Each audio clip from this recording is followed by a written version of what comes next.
கரூர் கூட்ட நெரிசல் உயிரிழப்பு தொடர்பாக டெல்லியில் தாவேகா நிர்வாகிகளுடன் 3 நாட்களாக நடந்த சிபிஐ விசாரணை நிறைவு பெற்றுள்ளது.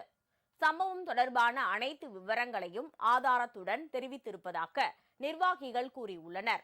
நடிகர் விஜயை விசாரணைக்கு அழைக்க இருப்பதாக வெளியான தகவலில் உண்மை இல்லை என்றும் தெரிவித்துள்ளனர்.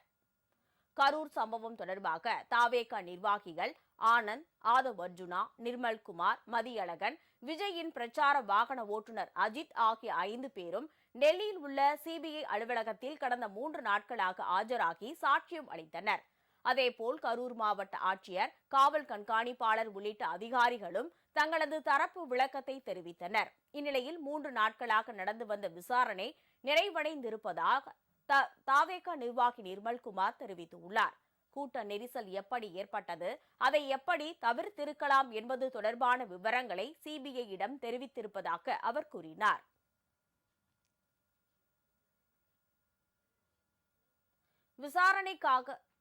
விசாரணைக்காக நடிகர் விஜயை அழைக்க இருப்பதாக வெளியான செய்திகள் உண்மை இல்லை என்று அவர் கூறினார். மேலும் கூட்டம் அதிகரித்ததால் நிகழ்ச்சியை தள்ளி வைக்கும்படி அரசு தரப்பில் சிபிஐயிடம் தெரிவித்திருப்பதாக வெளியான தகவல் குறித்து நிர்மல்குமார் கருத்து தெரிவிக்க மறுத்துவிட்டார்.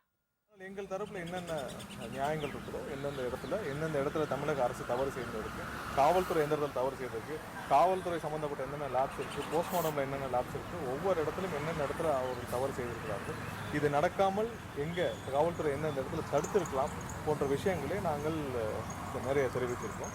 நிறைய தகவல்களையும் கொடுத்துருக்கோம், நிறைய வீடியோ ஆதாரங்களையும் கொடுத்துருக்கோம். ஸோ அதெல்லாம் அவங்களும் எக்ஸாமின் பண்ணிட்டு வரோம். ஸோ அதில் எங்கள் தரப்பில் என்னென்ன கொடுக்கணுமோ எல்லாமே கொடுத்துருக்கோம். இன்னைக்கூட முடிஞ்சது. இப்போ நாங்கள் அனைவரும் அடுத்து தேவைப்பட்டால் எப்போ வேணும் நாங்கள் இங்கே சம்மந்தப்பட்ட அனைத்து ஏன்னா புரிய வைக்க வேண்டிய இடத்துல நாங்கள் இருக்கிறோம் இந்த நிகழ்ச்சி சம்மந்தமாக. ஸோ அடுத்து தேவைப்பட்டால் எப்போ வேணும் கோஆப்ரேட் பண்ணுறதுக்கும் நாங்களும் தயாராக இருக்கோம்னு சொல்லியிருக்கோம்.